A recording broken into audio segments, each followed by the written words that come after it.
Welcome back to Autism Live. We are here with Coby Bird and Nick, his dad, and we're so thrilled to have you here.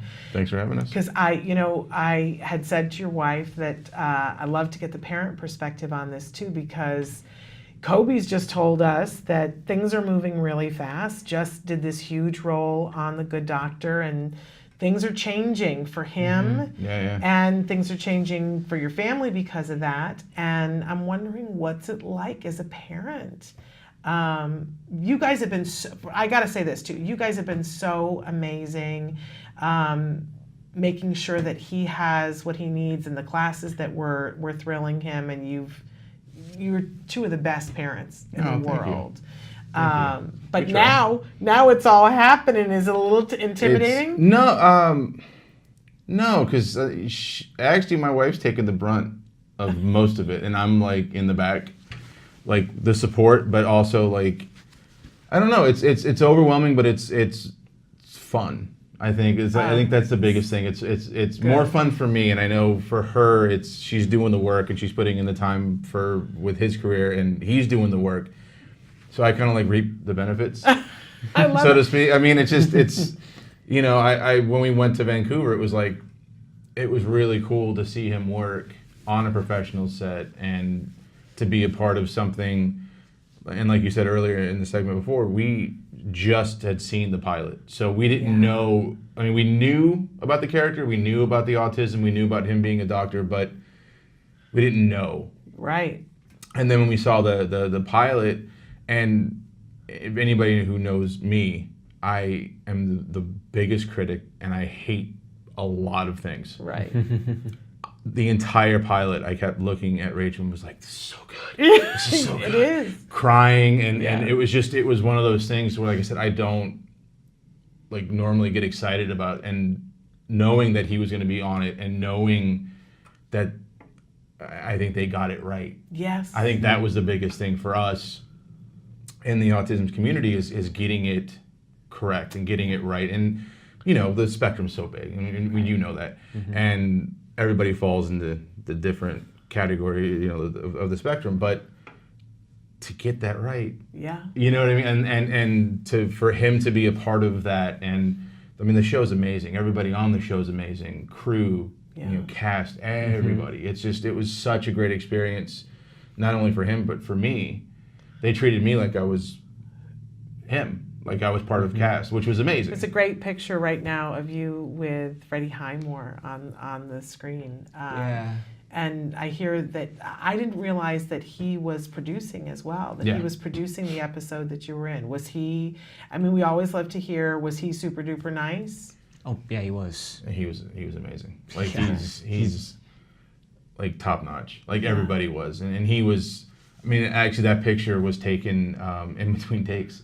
Yeah. Like, that's how, like, cool. Go with the flow. And, go with the flow. And it was just, you know, it was really, I've been on plenty of sets in the last 20 years, and that was probably one of my favorite times being on set. And what a cool experience to be there with your kid, and to see everybody, you know, being professional, and him being professional, but everybody being super nice. Well, and the thing was, they didn't treat him any different than anybody else. And that was the cool thing, I thought. It was just, they knew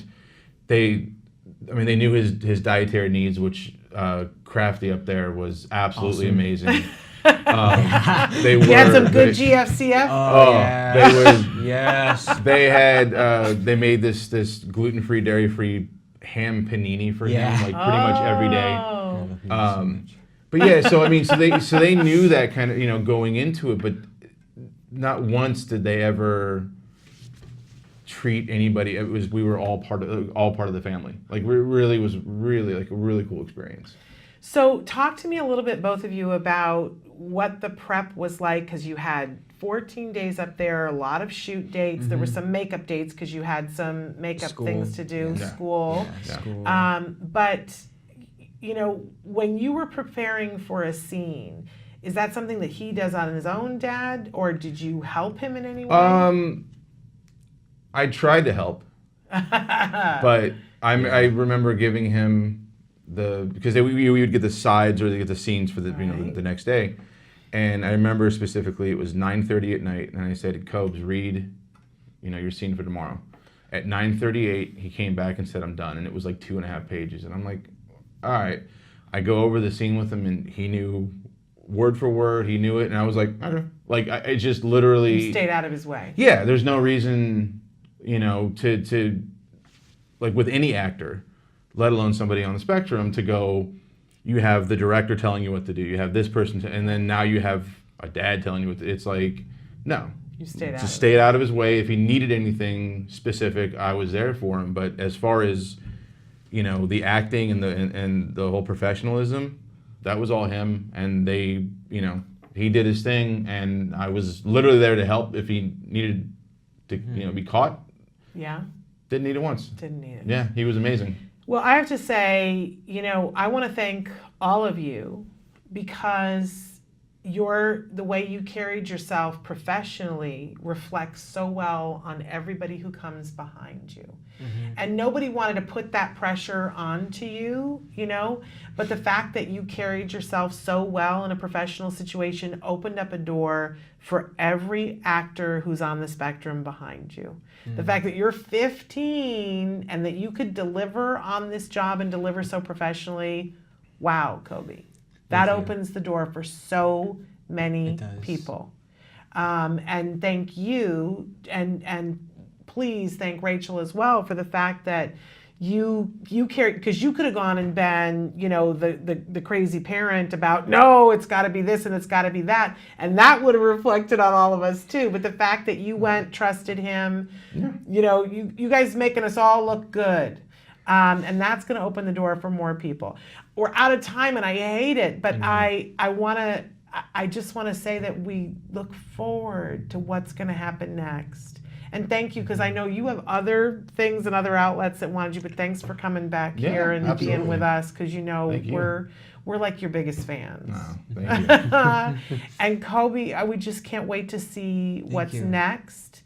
You're just going to keep on plugging. We have to mention that you are a beautiful singer. Thank you. And that you have a great stage presence. Mm-hmm. And I was saying to somebody about how, you had said that you wanted to be on Broadway, and I said, let's TikTok. I'll bet you in a year.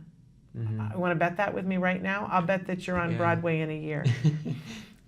Okay? I think that's going to happen for you. So start looking at New York real estate, Dad. Hey, I'm all for it. Right? I'm all for it. But see, I want everybody to notice that that's the attitude that it takes. Because there's a lot of parents that would say, I got to be honest with you. If Jem, first of all, Jem says he wants to be an actor, but Jem isn't interested in it like you are, right?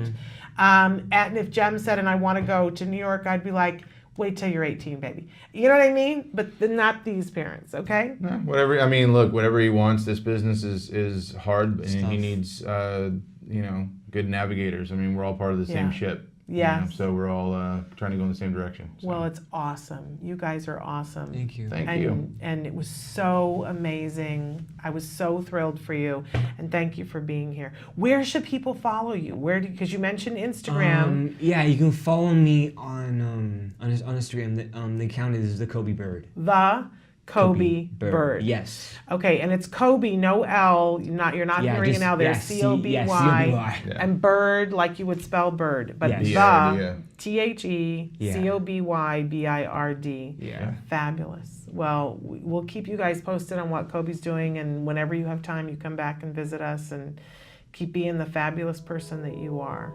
Okay. Thank you. Thank you so much.